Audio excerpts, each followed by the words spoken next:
Alors est-ce que tu peux ouvrir avec moi ton cœur et relâcher ta voix pour déclarer avec foi cette parole? Il pourvoira à tous tes besoins selon sa richesse. Alors crie-le de toutes tes forces maintenant. Je vais continuer sur ce que j'ai intitulé autour du psaume 23. La semaine dernière, j'ai parlé du fait que l'Éternel est notre berger. Non, l'Éternel est mon berger, je ne manquerai de rien. C'était dans le livre des psaumes qui se trouve juste au début de la Bible. Ah, ils ont compris. C'est pas la place de la Genèse. Donc c'est le psaume 23, premier verset qu'on peut réciter là d'ailleurs.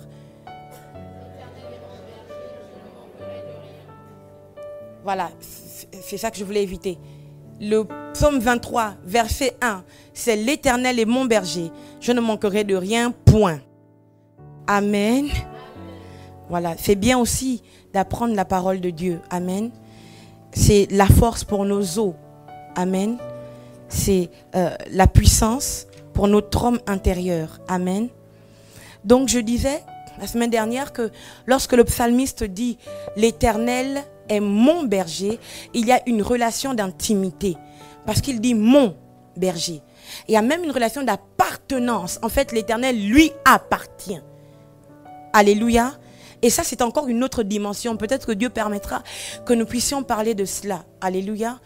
Donc, l'Éternel lui appartient. Il dit l'Éternel, comme pour dire que celui dont il s'agit ne souffre d'aucune limitation. Alléluia.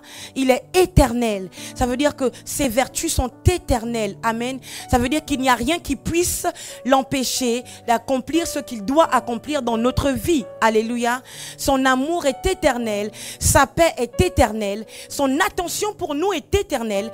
Et il n'y a rien que nous puissions faire qui puisse l'empêcher de nous aimer, de prendre ses responsabilités de père, de Dieu, de berger à notre égard, à notre endroit. Alléluia. Et ensuite il dit, je ne manquerai de rien. Ça veut dire que si l'Éternel est mon berger, ça veut donc dire qu'il n'y a rien qui puisse me manquer. Et j'expliquais que ça ne veut pas seulement parler de la richesse, de ce qui est matériel, amen, mais ça parle aussi de ce qui est spirituel. Et je voudrais dire que ça parle même premièrement de ce qui est spirituel. Parce que quand on arrive dans le second verset, il dit, il me fait reposer dans de verts pâturages. Ça veut dire que c'est une notion de repos. Alléluia. Il me dirige près des eaux paisibles. Ça veut dire qu'il a le pouvoir de me communiquer la paix. Or, le repos et la paix, ce ne sont pas des choses matérielles. Alléluia. Donc, il comble d'abord nos besoins spirituels. Amen. Et j'expliquais qu'il y a une différence entre une envie, un caprice et un besoin. Et j'avais pris un exemple simple. Je disais que si ma fille de 15 ans, oh je vais descendre, ma fille de 9 ans vient me dire je veux me marier et elle pleure, elle se roule au sol. Moi je vais l'aider à pleurer et à se rouler au sol. Parce que je comprends que ce n'est pas un besoin pour elle. C'est une envie ou un caprice. Ça veut donc dire qu'il y a des choses que Dieu ne nous donne pas parce qu'il estime que ce n'est pas un besoin, que c'est un caprice. Et d'aucuns me diront, mais si on a 30 ans et qu'on veut quand même se marier et qu'on n'arrive pas à se marier, est-ce que c'est encore un caprice ou une envie? Pour certaines personnes, oui, c'est une envie. Parce qu'au lieu d'être une femme ou un homme, c'est une jeune fille, un jeune garçon. Et Dieu ne donne pas le mariage aux jeunes filles et aux jeunes garçons. Sinon, vous allez gâter son nom, comme disent les Ivoiriens. Alléluia. Vous allez gaspiller votre mariage et dire que voilà, oui, le Dieu des chrétiens, on les marie toujours trop tôt, après ils divorcent. Non, c'est pas ça. Alléluia. On peut aussi avoir 19 ans, 20 ans, 21 ans, comme moi, je me suis mariée à 21 ans. Alléluia. Et je bénis le Seigneur parce que la semaine dernière, j'ai fêté mes 11 ans de mariage. Pour dire qu'on peut aussi se marier à un âge très jeune, mais Dieu estime qu'on est une femme ou un homme. On n'est pas une jeune fille ou un jeune garçon. Alléluia. Et quand bien même on n'a pas encore atteint le summum de la sagesse. Ça va en grandissant. Alléluia. Amen. Donc voilà, Dieu ne répond pas à nos envies, mais il répond à nos besoins. Alléluia. Et aujourd'hui, je voudrais continuer, c'est vrai. J'avais dit la semaine dernière que nous entamerons aujourd'hui le 2e verset. Il me fait reposer dans de verts pâturages. Il me dirige près des eaux paisibles. C'est vrai, mais je ne peux pas entamer ce 2e verset sans parler du fait d'être une brebis. Alléluia. Parce que s'il dit, l'Éternel est mon berger, ça veut dire que moi, je suis la brebis du Seigneur. Amen. Et donc, je vais vous parler ce matin du fait d'être une brebis. Amen. Je n'ajoute pas du Seigneur pour que mon message soit bien plus large. Alléluia. L'Éternel est mon berger signifie implicitement que moi, je suis la brebis du Seigneur. Ce n'est donc pas une relation à sens unique, mais plutôt à double sens. Ça veut dire que l'Éternel, en tant que berger, il a une responsabilité, il a des responsabilités envers moi. Et moi aussi, en tant que brebis, j'ai des responsabilités envers le berger qu'est l'Éternel. Alléluia.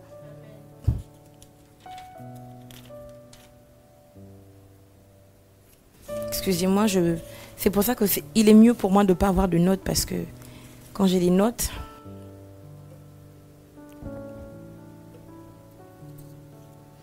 Il dit, je ne manquerai de rien. Donc je disais, ça veut dire qu'il prendra soin. Qu'il prendra soin de moi. Qu'il répondra à mes besoins. Mais ça veut aussi dire que moi, je répondrai aux besoins de l'Éternel.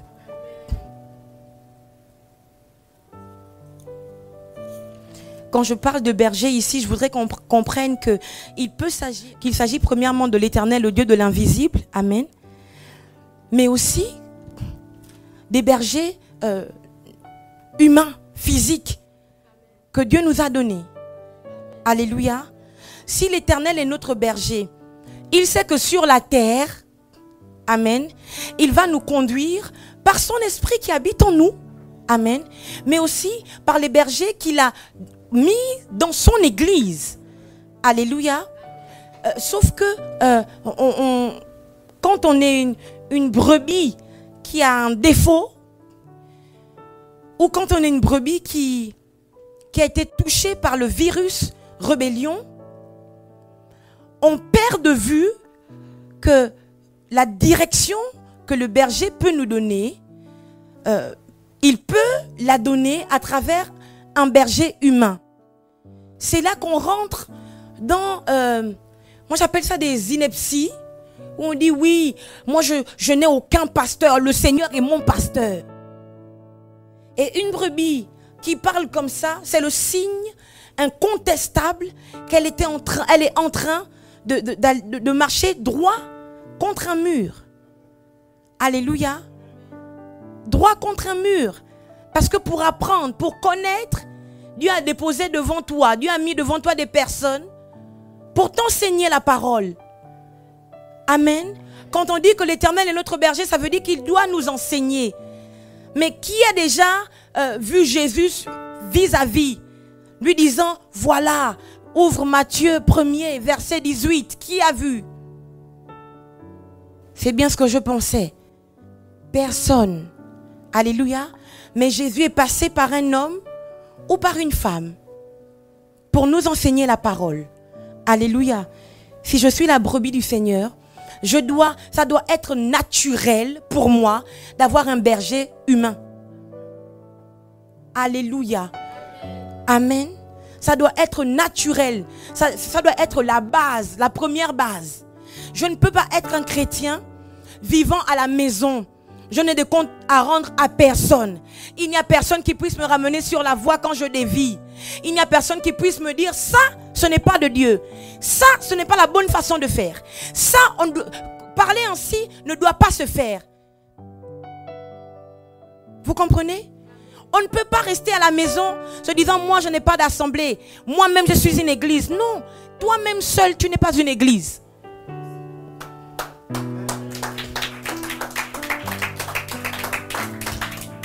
Oui, moi j'entends des choses étranges qui sont anti-scripturaires, qui disent que toi-même tu es une église. Jamais.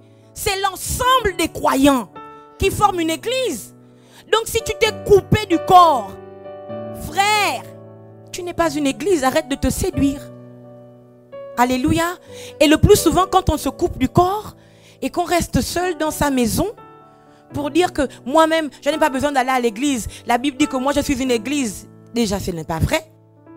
Mais c'est un signe hein, que tu as été blessé, tu as été, comment dire, tu as été touché de manière malsaine. Hein. Quelqu'un t'a fait du mal dans ton assemblée ou au milieu des chrétiens. Du coup, tu t'enfermes chez toi et tu dis non, je sors. Les chrétiens, franchement, en tout cas, on n'a pas besoin d'avoir une assemblée. Hein. Nous-mêmes, on est une église. Hein. Moi-même, je suis une église. Hein.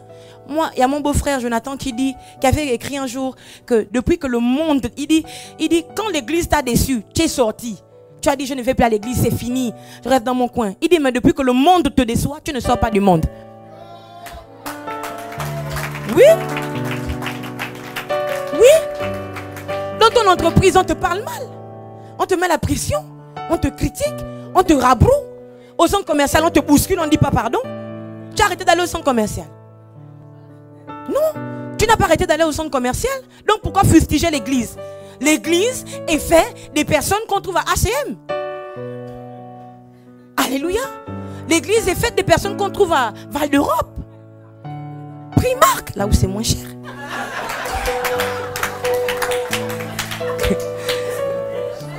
L'église est faite des personnes qu'on trouve à C'est Pourvu. Alléluia. Donc si on te blesse dans l'église, comprends que les brebis peuvent se frotter. Alléluia. Quand le troupeau est ensemble, là, les brebis se frottent quand elles marchent. Alléluia. Mais ça ne veut pas dire qu'elles ne font pas partie du troupeau. Ça ne veut pas dire que le berger ne les aime pas. Alléluia. Si je suis la brebis du Seigneur, je dois comprendre que je vais vivre si je reste dans le troupeau. Alléluia. Amen. Alors, qu'est-ce que ça implique, être la brebis du Seigneur? Premièrement, être la brebis du Seigneur veut dire que je me laisse conduire par le Seigneur. Je me laisse conduire par le berger. Alléluia. J'ai une direction à prendre. Il faut que j'entende le son de la voix du berger qui me dise, voici la direction à prendre. Alléluia. Ça veut donc dire que je ne suis pas dur d'entendre. Alléluia. Je n'ai pas le cou raide. Alléluia. Oui, mais c'est ce qu'il faut. C'est la vérité. Une brebis est docile. Amen. Une brebis est docile. Amen. Dire une brebis, c'est aussi dire un agneau.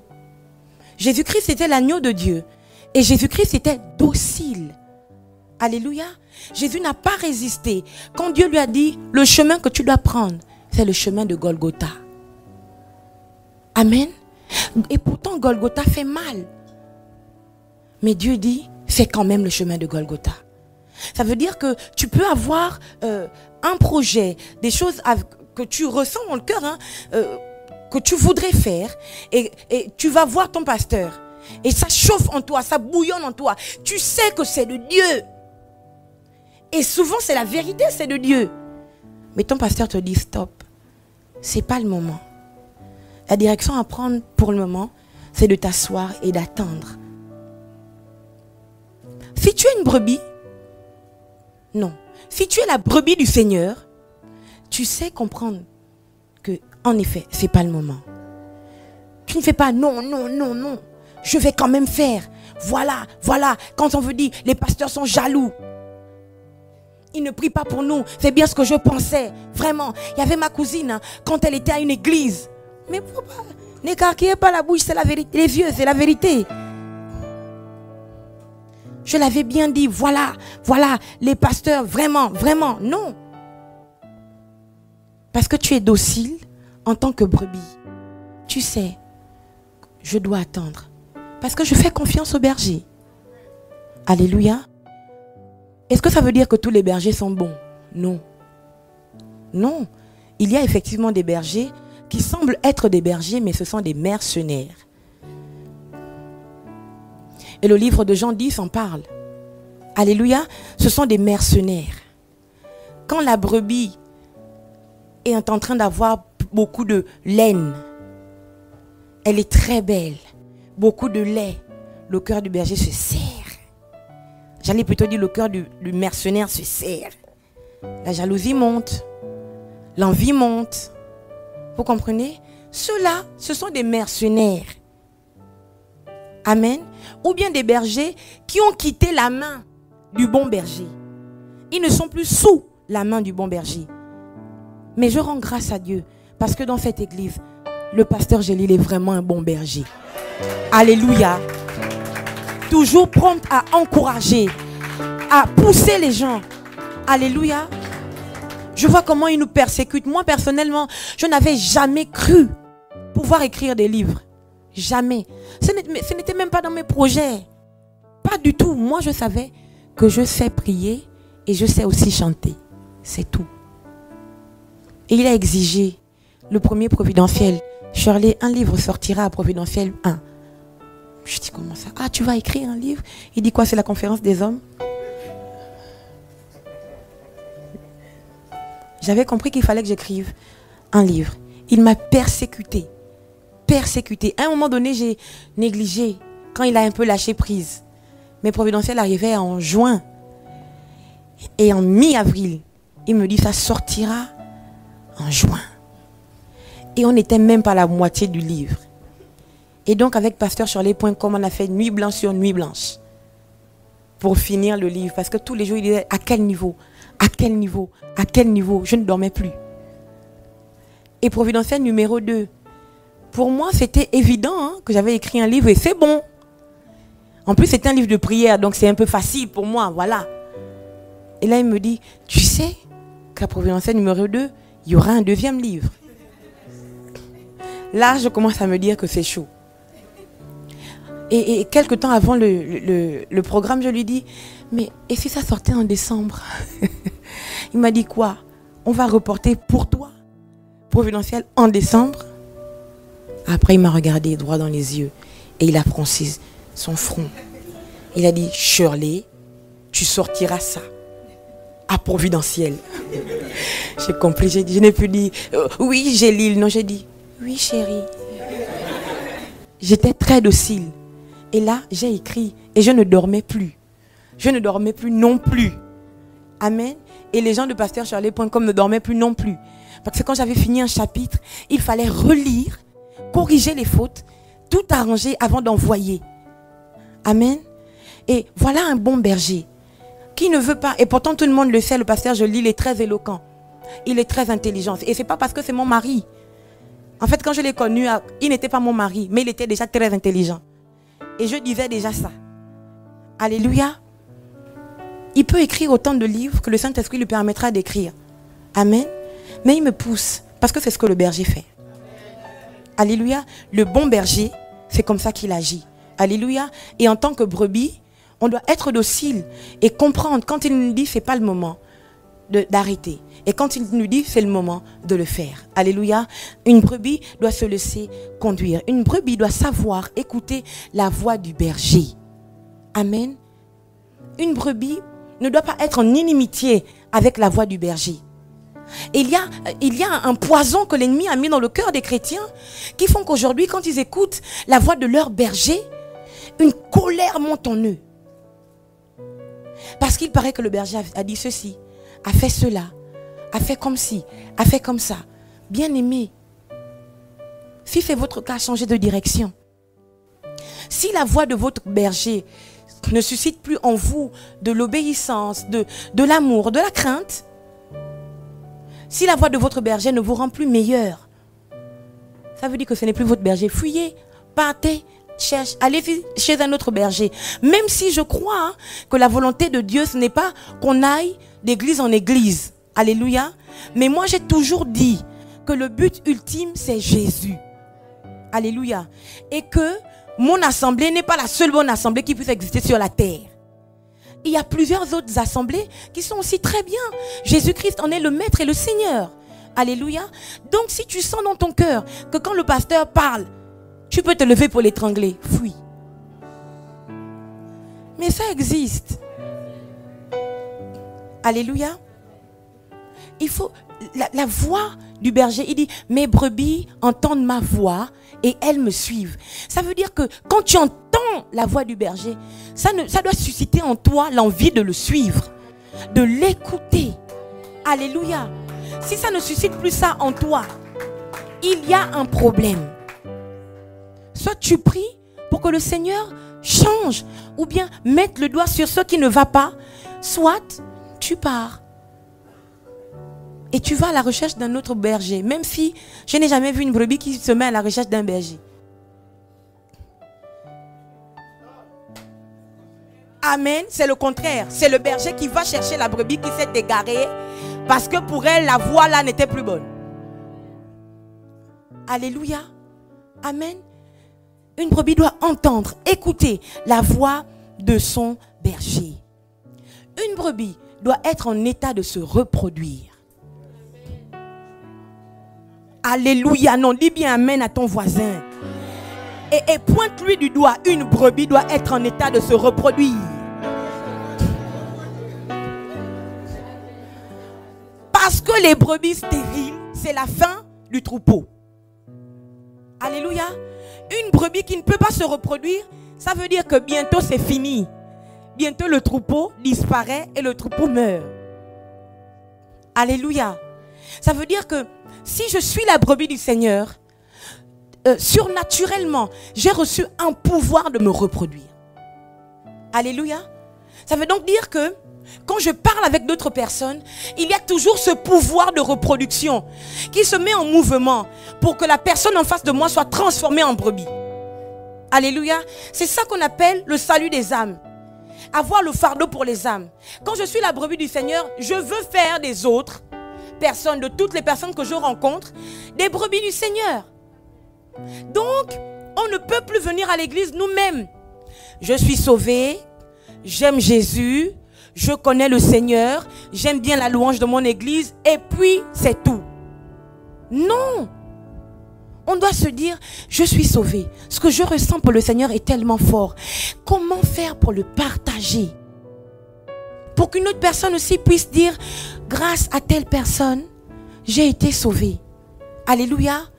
Une brebis ne peut pas rester stérile, sans se reproduire, sans attirer les autres personnes à devenir des brebis du Seigneur. Nous devons nous lever, parce que les temps sont courts. Si nous sommes les brebis de l'Éternel, nous savons que Dieu s'attend à ce que nous allions chercher d'autres personnes pour qu'elles aussi, elles rencontrent le bon berger et qu'elles deviennent des brebis, des disciples de Christ. Alléluia. C'est pour ça que Christ nous a sauvés. Jésus était l'agneau de Dieu. Amen. Mais Jésus a su se reproduire. Aujourd'hui, il y a toi, il y a moi, il y a nous. Parce que Jésus a su se reproduire. Et parfois la reproduction peut faire du mal. Voilà. Là on arrive au point culminant du message. La reproduction peut faire mal. Jésus, pour se reproduire, il a dû quitter ce qui était, ce qui n'avait rien à voir avec la terre. Il a dû quitter la sainteté parfaite, la beauté parfaite, c'est-à-dire le royaume des cieux, pour descendre sur la terre, où il y avait tant de limitations. Alléluia. Où il y avait tant de contraintes pour un Dieu qui revient tout droit de l'éternité. Alléluia. Il a dû traverser la passion. Il a dû vivre la croix. L'événement de Golgotha. Amen. Ça veut dire qu'à un moment donné, Jésus a perdu sa peau sous les coups des Romains. Alléluia. Ça veut donc dire que si je suis la brebis du Seigneur, je dois m'attendre à perdre ma peau. Dis à ton voisin, tu dois t'attendre à perdre ta peau. Parce que la peau de la brebis, ça permet de se vêtir. Alléluia. Quand on arrache la peau de la brebis, ça veut dire que la brebis est en train de mourir. Voilà. Oui. Ça veut dire que la brebis est en train de mourir. Aujourd'hui, les brebis ne veulent plus mourir. Et le plus souvent, notre peau, ce qu'on a de plus précieux, c'est toujours quelque chose qui ne va pas avec la parole de Dieu. Moi, je suis comme ça. Quand on te dit on ne parle pas comme ça, donc le berger est en train d'arracher la chose là. Ça fait mal. Mais tu dis, moi je suis comme ça. Je ne peux pas changer. Mais gloire soit rendue au Seigneur parce que moi je suis là pour t'aider. Alléluia. Amen. Une brebis peut perdre sa peau. Amen. Une brebis peut perdre sa laine. Ça veut dire que le berger a besoin de la peau de la brebis. Le berger a aussi besoin de la laine de la brebis. Amen. La laine, c'est quelque chose qui couvre, comme la peau, hein. Mais la laine tient chaud. Ça veut dire qu'il peut arriver que le berger ait froid et se sert de la laine de sa brebis pour se réchauffer. Ça veut dire que ça peut arriver, hein, que le berger ait froid et que la brebis couvre de chaleur son berger par sa peau. Il n'y a pas que le berger qui doit prendre soin de ses brebis. Les brebis aussi doivent le faire. Parce que les bergers aussi ont besoin d'amour. Ont besoin d'être compris. Ont besoin d'être entourés. Ont besoin de chaleur. Il y a des brebis qui ne vont jamais rendre visite au pasteur. Jamais. Jamais. Et jamais.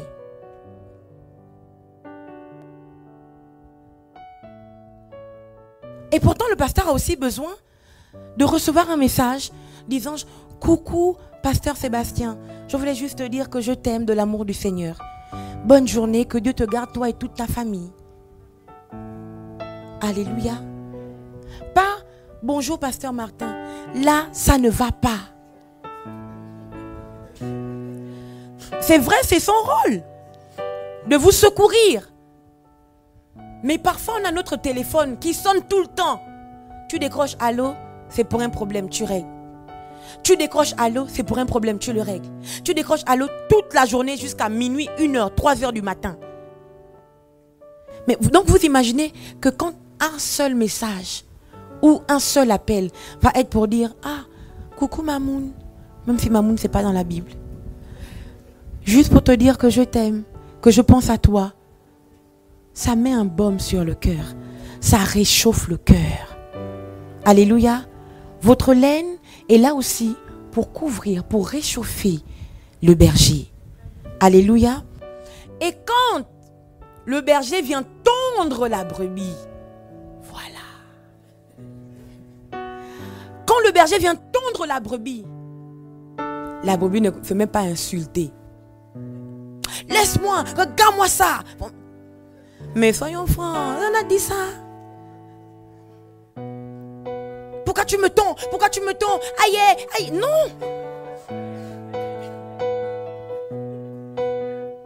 Parce que pour la brebis, c'est logique.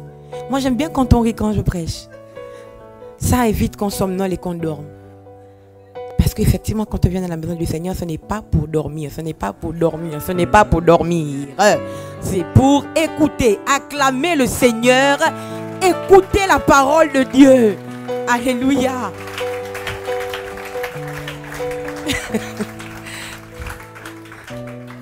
Amen. Oui, nous sommes à l'école de... Je veux apprendre à être berger et vous voulez apprendre à être brebis. On veut tous être la brebis du Seigneur. Alléluia. Donc, quand le berger tombe, la brebis fait comme Jésus. Elle ne se débat pas. Parce qu'elle sait, hein, que Dieu, du haut de son trône, a permis que la laine, sa fourrure, pousse, augmente pour ce genre de choses. Alléluia. C'est juste pour ça, ou plutôt, c'est vraiment pour ça que vous avez la laine sur vous. c'est pour que chacun de nous vienne avec sa tondeuse pour tondre comme il se doit. Alléluia. Et quand la brebis a été tondue, merci. On va supprimer. Quand la brebis a été tondue, elle ne repart pas vers les autres brebis. Dire, tu as vu. Bien ici. Ce qu'elle porte là, c'est moi. Oui, oui. Les mèches qu'elle a là, c'est moi. C'est ma laine. Elle m'a tondu tant de poils. Il m'a tondu tant de poils. Non.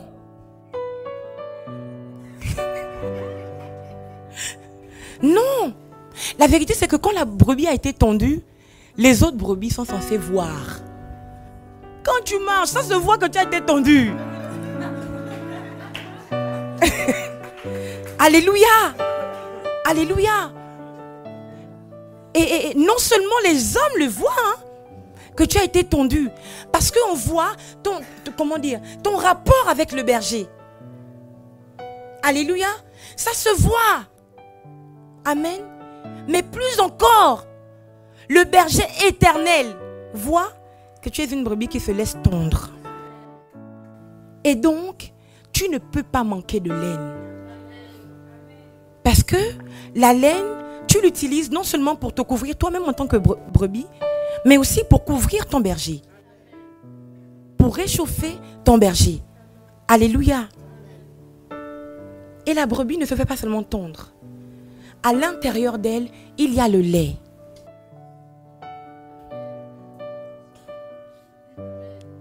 Alléluia. La Bible déclare, Dieu parle à Israël et dit, je t'emmènerai dans un pays où coule le lait et le miel. En fait, le lait est l'un des signes de la richesse. Dans Deutéronome, on dit qu'une brebis qui avait du lait était un signe de la richesse du berger ou de la richesse du troupeau. Alléluia. Mais le lait, c'est quoi? L'apôtre Paul en parle. Alléluia. Le lait, c'est quoi? Il y a des brebis qui n'ont plus de lait parce qu'elles ne veulent pas entendre ou bien se mettre en contact avec ceux qui donnent le lait. Alléluia. Et il y a des brebis qui ont été nourries, qui ont grandi et qui ont réussi à produire beaucoup de lait. Et quand elles sont arrivées là, elles ont bloqué. Dire personne ne viendra traire le lait. Personne ne viendra traire le lait. Personne ne viendra traire le lait. Personne. Mais les mamans qui ont allaité, elles savent que si tu ne te laisses pas traire par ton bébé, si je peux le dire ainsi, tu auras mal. Parce que la montée de lait, ça fait mal. Alléluia. Garder le lait, ça fait mal. C'est pourquoi Dieu dit que le pays où coule le lait doit couler. Le lait doit couler. Et très souvent, ça coule pour le berger. Oh, vous dites pas amen fort. Amen. Ça coule pour le berger. Et si je parle pour nous, enfants de Dieu, brebis du Seigneur, ça coule aussi pour les autres brebis. Je ne peux donc pas comprendre que ta main soit toujours comme ça.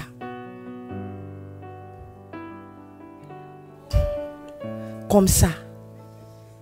Du 1er au 31 du mois, ta main est comme ça. Il y a baptême, il y a mariage, il y a anniversaire, ta main est comme ça. Il y a deuil, naissance, ta main est comme ça. Quelle est cette brebis de qui jamais le lait ne coule? Tu es toujours là à prendre le lait des autres. Mais toi, ton lait, tu gardes. Ça va te tuer. Parce que le lait est fait pour couler. Alléluia. Le lait est fait pour couler. pour le berger, pour les autres brebis. Ça veut dire que si il y a un frère qui se marie, oh, les mariés sont là. Oui, et là je vais ouvrir une très très grande parenthèse.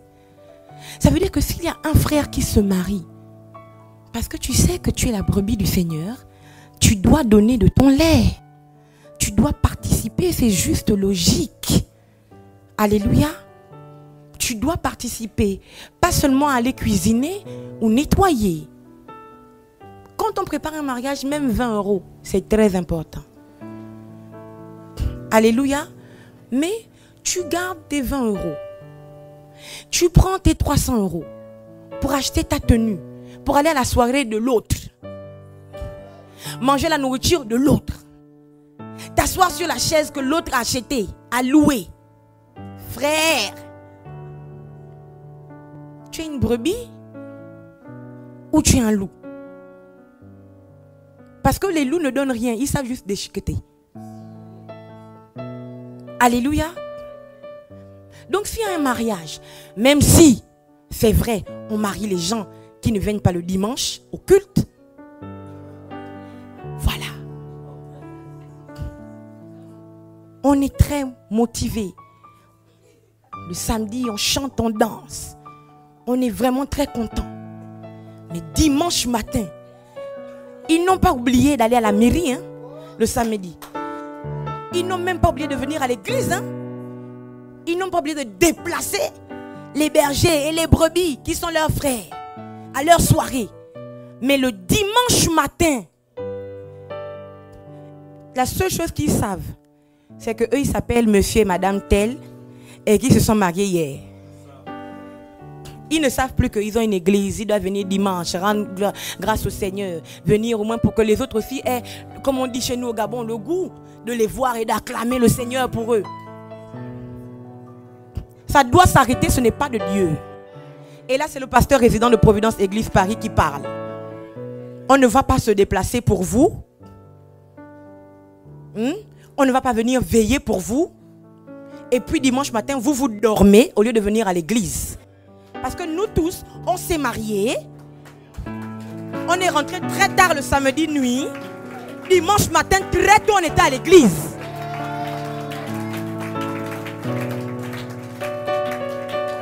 Alléluia. Donc ça va changer. Alléluia. Parce que Dieu est aussi le Dieu de l'après-mariage. Amen. Et c'est juste prophétique. Vous n'aurez plus jamais le lendemain de votre mariage. Alléluia. Il y a un seul lendemain de notre mariage. C'est le jour qui suit le jour où on s'est unis. Et prophétisons quand même. Pour venir dire à Dieu, Seigneur, c'est notre premier jour. Du moins, c'est notre premier matin. En tant que mariés. Et nous venons te confier, te remettre, Éternel, toute la suite de notre mariage. Alléluia. Quand on est prophétique, on sait que c'est comme ça qu'on agit. Alléluia. Amen. Donc, je viens de fermer cette parenthèse. J'ai mis un point, je repars à la ligne. Une brebis sait qu'il faut qu'elle donne le lait. Il faut qu'elle laisse couler le lait. Alléluia. Parce que le berger en a besoin. Amen. Mais les autres brebis aussi en ont besoin. Alléluia. Et quand on sait qu'on est brebis, on sait aussi qu'on va perdre sa chair, sa viande. Donc le berger peut se servir de notre lait. Le berger peut nous tondre pour se servir de notre laine. Et le final des finales, c'est que le berger peut aussi nous manger. Mais dites amen fort. C'est la Bible. C'est la parole de Dieu. C'est écrit. Alléluia. En fait, le berger vous engrosse. Il vous donne la nourriture pour être bien gros. Pour qu'après, il puisse manger.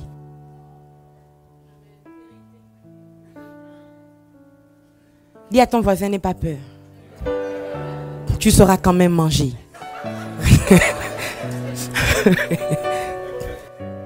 Alléluia. Donc la brebis donne sa viande. Elle donne sa viande. Et il y en a qui sont offusqués. Et Paul a dit, est-ce là une si grosse affaire? Si après vous avoir prêché les choses spirituelles, on puisse jouir de vos biens matériels. C'est écrit, hein? En fait, l'apôtre Paul est dépassé. Il dit, mais mon Dieu, on est où là? Il dit, vous croyez que moi, Paul, je ne veux pas faire, je pourrais faire comme les autres disciples. Me marier, m'asseoir et attendre que vous venez me nourrir. Il dit, j'ai décidé de travailler pour ne pas dépendre de vous. Mais est-ce là une si grosse affaire? Si après avoir prêché les biens spirituels, et les biens spirituels, ce sont des biens éternels. C'est-à-dire que le pasteur qui s'est battu spirituellement pour que votre destin change, pour que votre vie tourne pour le bonheur,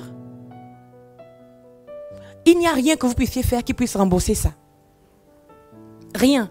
J'ai toujours raconté cette histoire. Je faisais la délivrance à une de mes filles. Elle s'est convertie auprès du pasteur Gélil et moi. Et puis, je devais lui faire la cure d'âme et elle venait chez moi. Et pendant ces temps de délivrance, elle ne le savait pas. Sauf qu'un jour, pendant que nous répétions, elle avait vu que j'étais blessée. J'avais des plaies, des blessures. Je ne sais pas si elle s'en souvient. Et puis elle m'a demandé, « Oh maman, qu'est-ce que tu as là ?» Je lui ai dit, « Non, rien. » Mais en fait, ce n'était pas rien. Pendant que je faisais ces prières avec elle de délivrance, je rêvais que des sirènes, des esprits maléfiques des eaux venaient se battre avec moi. Et dans un des rêves, la sirène m'a griffé. Et quand je me suis réveillée, j'avais des plaies, des griffures. Ça, quels que soient les millions que tu vas me donner, tu ne pourras jamais me rembourser. Alléluia. Parce que c'était une bataille spirituelle. Et ça n'a pas de prix. Aucun montant, aucune somme. Ça veut dire que si spirituellement, Dieu ne m'avait pas rendu robuste, j'aurais pu y rester. Alléluia. Tout le temps, toute l'énergie que le berger prend pour jeûner, pour prier pour vous, ça n'a pas de prix. Amen. Il n'y a pas un montant exact. Si quelqu'un vous dit, vous allez quelque part, on vous dit délivrance, 1500 €. Prière pour le mariage, 2000 €. Attendez, ce que je vous dis là, ce n'est pas une fiction. Moi, j'ai reçu quelqu'un dans mon bureau pour qui j'ai prié et le problème des maris de nuit est fini. C'est quelqu'un qui avait des rapports sexuels avec des hommes dans les rêves et quand elle se réveillait, son lit était mouillé, comme si elle avait vraiment eu des rapports sexuels en réalité. Vous comprenez? Elle a vécu avec ça depuis le jeune âge. Ça a commencé elle avait 11 ans. Et la femme qui parlait avec moi avait la quarantaine passée. Vous comprenez? Et elle allait une fois dans une église. On lui a dit, puis elle regardait sur la porte. Prière de délivrance, 1500. Problème de mari de nuit, 2000 €. Problème anti-mariage, 3000 €. Vous savez que cette personne a payé 2000 € pour les problèmes de mari de nuit? Quand elle a fini, on lui a dit, voilà, c'est fini, vraiment là, oui, tout. Amène tel parfum, tel ceci, tel cela. Ils ont fait les pratiques, ils ont prié. Quand elle a fini, elle est repartie dormir. Elle a dit que là, aujourd'hui, tu dormiras en paix. Dès qu'elle dort, le mari de nuit dit, mais maman, c'est l'heure là. C'est le temps. Elle a revécu la même chose.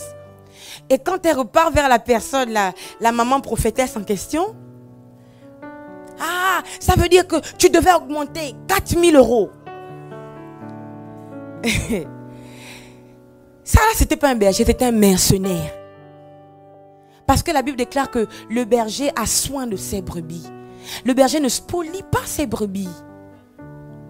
Et le ministère que Dieu nous a donné en tant que pasteur, et je ne parle pas seulement de cette église, je parle des pasteurs du corps de Christ, qui sont véritablement conduits par l'Esprit de Jésus, qui sont soumis à Jésus-Christ, savent que ce que nous faisons, nous le faisons d'abord de bon cœur, parce que c'est notre rôle. Alléluia. Amen. Et cette dame est venue me voir parce qu'elle n'avait plus 4000 €. Elle n'avait plus ça. Elle a dit, mon Dieu, toute ma vie, j'ai donné 2000 € là. Elle me dit encore, elle pleurait. Je lui ai dit, maman, moi, je ne sais pas comment on guérit ça. Mais Jésus sait. Et je vais prier pour toi. J'ai pris l'huile d'onction, j'ai mis sur sa tête, j'ai fait une prière d'autorité. Au nom de Jésus. Je lui ai demandé d'accepter le Seigneur. Elle a confessé Christ. Elle est partie. Et jusqu'à aujourd'hui, elle n'a plus jamais eu de mari de nuit.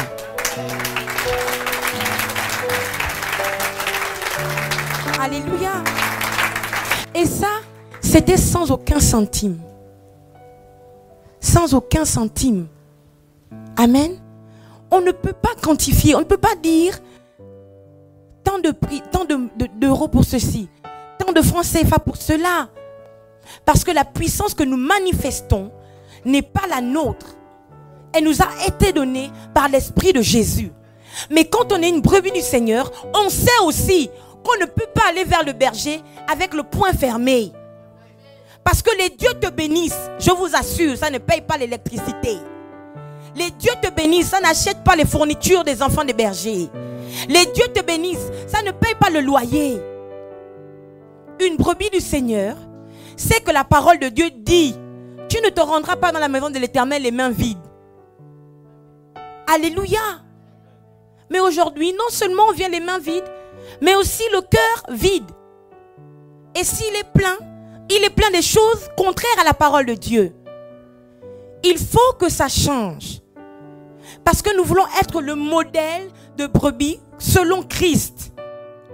Alléluia. Selon le Seigneur Jésus. Amen. Si nous sommes des brebis, nous devons apprendre que nous avons des responsabilités par rapport au berger qui est Dieu, mais aussi au berger humain que Dieu nous a donné. Alléluia. Si je suis la brebis du Seigneur, je sais que je dois prier pour le corps de Christ. Je dois prier pour les uns et les autres. Je sais que je dois avoir un endroit où je sers Dieu. Je dois servir Dieu dans le temple, mais je dois aussi le servir en dehors du temple. En dehors du temple, je dois avoir une posture qui fait que les gens savent. Les gens comprennent que je ne ressemble pas à tout le monde, à n'importe qui. Tu dois te comporter de telle sorte que ton comportement soit ton service au bon berger qu'est l'Éternel. Alléluia. Tu dois savoir te tenir. Tu dois savoir comment parler. Alléluia. Et dans le temple, tu ne peux pas seulement venir t'asseoir sans jamais rien faire dans le temple. Parce que la brebis du Seigneur sert aussi le Seigneur dans le temple. Alléluia. C'est une vérité. On ne peut pas dire l'Éternel est mon berger et dans sa maison, je ne fais rien. David le dit. Oui, le bonheur et la grâce m'accompagneront tous les jours de ma vie. Dans d'autres versions, c'est écrit et je reviendrai dans la maison du Seigneur jusqu'à la fin de mes jours. Ça veut dire quoi? Qu'il y a un rapport, un lien entre le fait d'être brebis et la maison. Alléluia. Il y a un rapport entre le fait que l'Éternel libère sur toi grâce et bonheur et sa maison. Alléluia. Je ne peux pas venir simplement m'asseoir, bénéficier du service des autres dans la louange, dans la musique, dans le nettoyage, dans l'intercession, dans l'intégration, dans tous les conseils sans jamais rien faire. J'ai aussi ma part dans la maison du Seigneur. C'est comme un enfant qui vit chez ses parents. Il ne peut pas ne pas faire la vaisselle. Il ne peut pas ne pas passer l'aspirateur. Il ne peut pas ne pas prendre soin de ses petits frères. Impossible. Même à l'hôtel, on paye quand même. Si à l'hôtel, on ne fait pas notre lit, on ne fait pas le ménage, on paie quand même. La maison du Seigneur n'est pas la cour du roi Péto. La maison du Seigneur n'est pas un endroit où on se retrouve pour juste voir nos frères et sœurs et rigoler. La maison du Seigneur n'est pas l'endroit où on se retrouve pour critiquer, murmurer, accuser, calomnier. La maison du Seigneur est l'endroit où on vient recevoir la grâce, le bonheur, la paix, la joie, la communion fraternelle. Mais on apporte aussi nos offrandes, nos dîmes. On apporte aussi notre service physique. C'est ça la maison du Seigneur. Et c'est cela être la brebis du Seigneur. Alléluia. Si tu es un chrétien et que tu as un temple, mais que tu ne fais jamais rien dans ta maison spirituelle, il y a un problème, il y a un problème, il y a un problème et il doit être réglé. Alléluia. Il doit être réglé. Parce qu'il a dit, je ferai la différence entre celui qui me sert et celui qui ne me sert pas. C'est vrai. On peut être, quand on est serviteur de Dieu, on est serviteur de Dieu aussi bien dans le temple qu'à l'extérieur du temple. Mais ne vous y trompez pas. L'endroit par excellence où vous devez servir Dieu, c'est d'abord dans le temple. Alléluia. La séduction du diable qui nous dit ce n'est pas grave. Si tu ne sers pas dans le temple, tu ne te sens pas à ta place. Les gens te jugent, les gens te font ceci et cela. Dehors, au moins, tu es un vrai chrétien. Tu prêches dans le métro. Tout ça, c'est bien. Mais Jésus te demandera, dans le temple, qu'as-tu fait? Dans le temple, vous croyez que si Dieu a sélectionné toute une tribu pour que ce soit des gens qui servent uniquement dans le temple et jamais en dehors, c'était parce que le servir dans le temple ne veut rien dire? Aujourd'hui, je parle premièrement aux providers. Je ne crois pas que cette prédication sera exploitable sur les réseaux sociaux. Je parle d'abord aux enfants de la maison. Vous dire qu'il faut changer de comportement. Notre église, c'est nous qui la construisons. Alléluia. Notre maison, c'est nous qui travaillons pour qu'elle ressemble au rêve de Dieu pour nous. Alléluia. Mes enfants ont 9, 8 et 5 ans. Et ils savent que quand ils se déshabillent, il y a un endroit où on laisse les vêtements sales. Alléluia. Et pendant les vacances, ils savent qu'ils doivent faire la vaisselle. Aujourd'hui, ma fille, quand elle me dit, maman, je veux les œufs, je lui dis, Talia, tu sais le faire. Elle fait. Elle fait le petit déjeuner pour ses frères et sœurs. Parce qu'un enfant sert dans la maison. Alléluia. Un enfant sert dans la maison. Alléluia. Et il y a un autre, un autre esprit maléfique à qui je veux rompre le cou aujourd'hui. C'est le fait d'attendre qu'on vous demande tout. Non.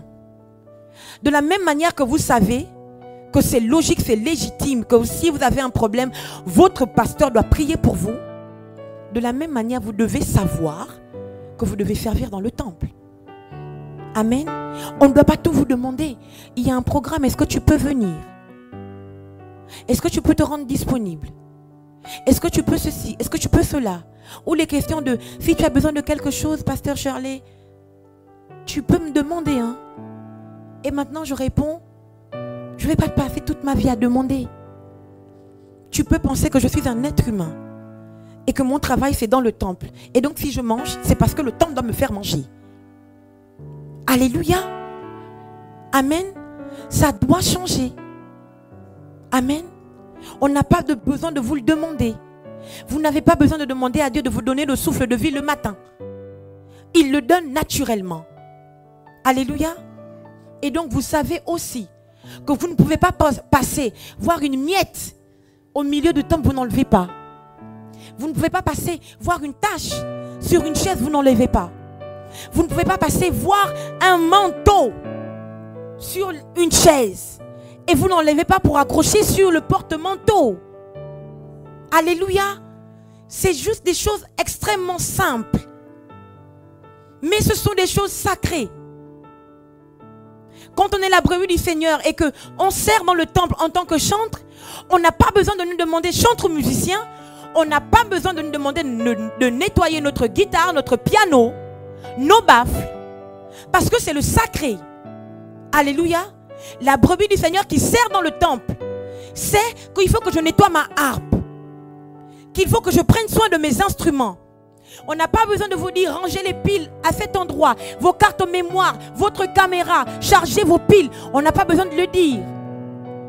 On n'a pas besoin de dire aux personnes de l'accueil qu'il faut nettoyer les tissus que vous utilisez pour mettre sur les corps des gens qui viennent chez eux propres. Alléluia. Et une brebis ne donne pas le strict minimum. Je vous ai expliqué qu'elle peut donner sa laine. Elle peut donner sa viande. Elle peut donner le lait. Et elle doit se reproduire. Donc la mentalité du strict minimum ne vient pas de Dieu. Alléluia. Et on le voit dans la parabole des talents. Celui qui a enterré le talent pour remettre juste le strict minimum qu'il avait reçu, Jésus a estimé que c'était un mauvais serviteur. Alléluia. Le strict minimum est à prohiber dans la maison. Ce n'est pas parce que je suis chantre que je ne peux pas aider ceux qui nettoient quand je suis libre.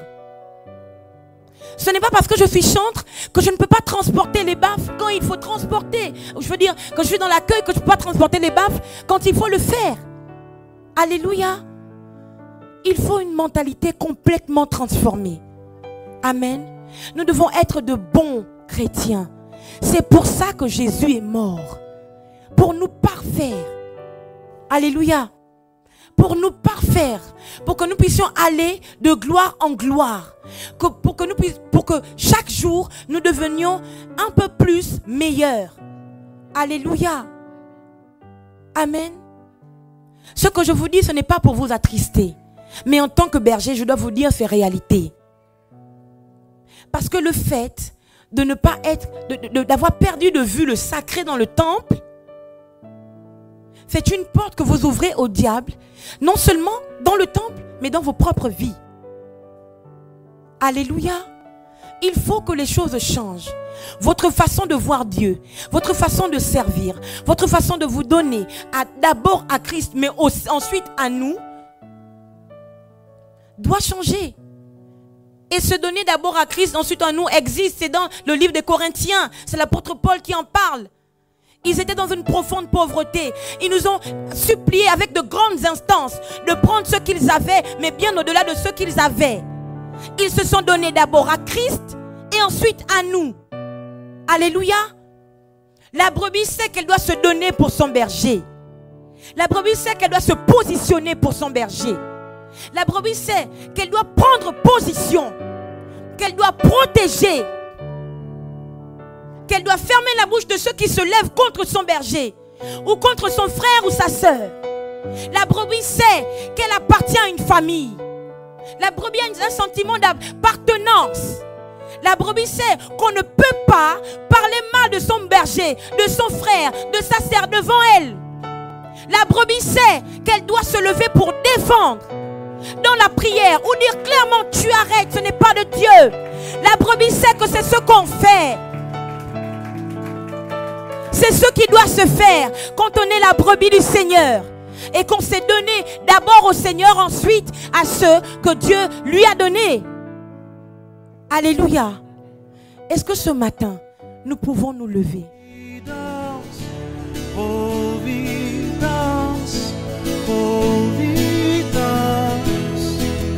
Une fois d'avant,